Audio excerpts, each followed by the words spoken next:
खबर शामिल करते हैं कसूर से। Mubarak Mohammad Ali district bureau chief Kasur की रिपोर्ट के मुताबिक हुकूमत पंजाब महकमा तालीम की दाखिला मुहिम के सिलसिले में head master Imtiaz Ahmed Khan government high school ने मोअज़्ज़ीन दह से तैयब शाहीन के साथ मीटिंग की।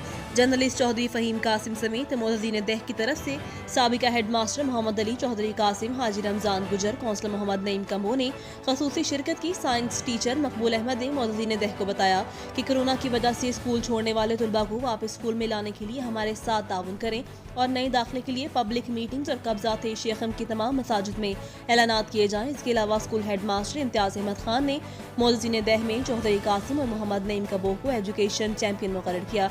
सफाई सुथराई के हवाले से गवर्नमेंट हाई स्कूल शेखम का माहौल बेहतरीन पाया गया। तमाम क्लासों में तलबा SOPs के मुताबिक अपनी तालीम जारी रखे हुए हैं। स्कूल के तमाम उस्ताज़ अपनी तालीमी सरगर्मियाँ इंतहाई मेहनत, लगन और दिलचस्पी के साथ सर अंजाम दे रहे हैं।